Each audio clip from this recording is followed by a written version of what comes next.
Let me guess. You went on Zillow, saw a house listed for $500,000, did the quick mental math, and thought, okay, if I just make around $100,000, maybe $120,000, this should be doable. Because that's what everyone says, right? Just buy a house. It's the best investment you can make. But here's the problem: the math in 2026 is very different from the math people were using even 3 or 4 years ago. And when you actually run the real numbers, the results are honestly pretty brutal. My name is Michelle, and I spend way too much time thinking about how financial decisions actually play out in real life, not in theory. And if you're someone who has looked at home prices recently and thought, how are people affording this? Or maybe you're wondering, am I behind financially? Make sure to hit that subscribe button and give this video a thumbs up if this helps you out.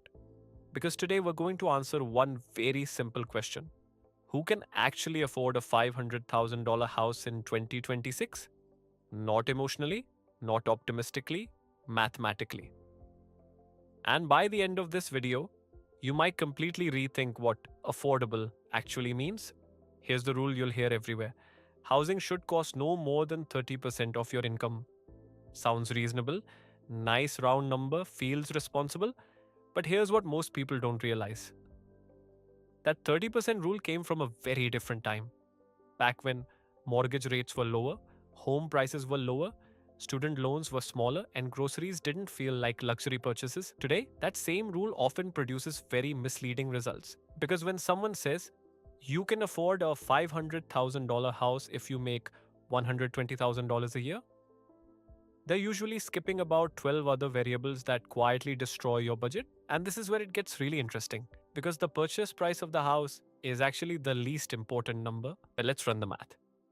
Let's assume $500,000 home price, 20% down payment, which is $100,000 upfront.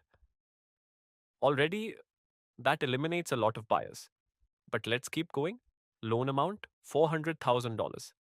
Now we apply a realistic 2026 mortgage rate, around 6.5% to 7%. We'll use 6.75%. That gives us monthly principal and interest payment, about $2,600 per month. Seems manageable? Maybe. But we're not done. Property taxes, around 1.2% annually on average. That's $6,000 per year or $500 per month. Home insurance, roughly $150 per month. Maintenance, the invisible expense nobody budgets for. Rule of thumb, 1% of home value annually. That's another $5,000 per year or $420 per month. Total monthly cost, $2,600 mortgage, $500 taxes, $150 insurance, $420 maintenance. We are now at $3,670 per month, and this is before utilities, before HOA fees, before repairs, before replacing anything. Now look, if you thought this was going to cost $2,000 per month, you are not alone. That assumption used to be true, but math evolves. Let's apply the famous 30% rule. If housing should equal 30% of your gross income, then to afford the $3,670 per month, you need monthly income of about $12,200 per month. That's about $146,000 per year. And that's before accounting for student loans, car payments, health insurance, retirement savings, food, life. So realistically, the person comfortably affording a $500,000 home in 2026 is often earning closer to $160,000 to $180,000 household income. Now you might be thinking, wait, that can't be right, because $500,000 doesn't even feel like a luxury home anymore. Exactly. That's the psychological shift that has quietly happened. Prices moved faster than expectations. Here's what most people don't realize: we don't judge affordability mathematically, we judge affordability historically. We think my parents bought a house for 3 times their salary, but today, in many areas, homes cost 5 times, 6 times, sometimes 8 times income, and the brain hasn't adjusted yet. So when someone making $90,000 looks at a $500,000 house, it feels achievable, even when the math says otherwise.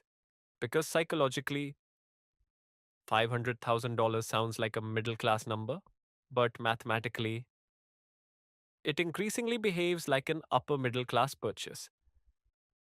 This is where it gets really interesting. Because the real constraint isn't just income, it's cash. Remember that $100,000 down payment? Let's talk about how long that takes to save. If someone saves $1,000 per month, which is already aggressive, it would take 100 months. That's over 8 years, and that assumes no emergencies, no job loss, no life events, no temptation to spend the savings, and no increase in home prices. So, what do most people do? They reduce the down payment, maybe 10%, maybe 5%, maybe 3%. But that changes the math again because smaller down payments mean higher monthly payments, private mortgage insurance, higher total interest costs. Example, 5% down on a $500,000 home, $25,000 upfront, loan becomes $475,000. Monthly payment jumps to around $3,100 mortgage alone.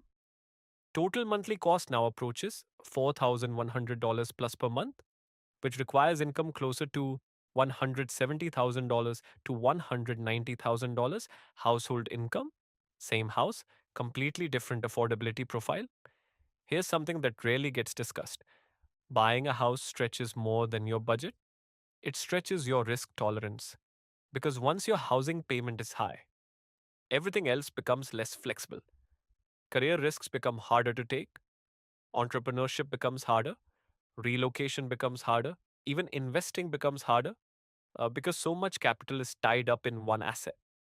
Look, owning a home can absolutely be a great financial move, but only when the numbers allow you to continue building wealth elsewhere. Because a house alone doesn't create financial freedom. Cash flow does, investments do, optionality does. Here's the thing, when housing consumes too much income, it slows everything else down. Retirement contributions drop, emergency funds shrink, stress increases, decision quality declines, and ironically, people often feel less financially secure. After buying the home they thought would make them feel secure.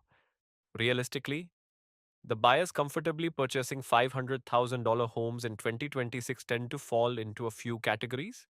Dual income professionals earning $160,000, plus people relocating from higher cost areas with equity individuals with significant savings, high skilled workers in strong job markets, people purchasing below their max approval amount. Notice something important. Most financially stable buyers are not maxing out what the bank approves. Banks approve based on risk models. Individuals should buy based on lifestyle sustainability. Those are not always the same number. Here's a simple way to evaluate affordability. After purchasing the home, you should still be able to save at least 15% of income, maintain an emergency fund, invest consistently, handle unexpected expenses, sleep well at night because the real goal is not to own a house, it's to build a stable financial life. Sometimes that means buying later, sometimes that means buying smaller, sometimes that means ignoring social pressure entirely, and yes, sometimes that means realizing the math is temporarily uncomfortable. But clarity beats stress every time. So, who can actually afford a $500,000 house in 2026? Typically, household income around $160,000 plus strong savings, stable employment, financial flexibility after purchase. Because the real monthly cost often lands near $3,700 to $4,100 per month, which is significantly higher than most people initially expect. And here's what most people don't realize: financial progress isn't about buying as soon as possible, it's about buying sustainably. If this video helped clarify the numbers, make sure to subscribe. Because most financial stress comes from unclear expectations, and clarity changes decisions. Curious, what price range are you currently looking at? And does the math actually support it? Let me know in the comments. I read everyone, and I'll see you in the next video.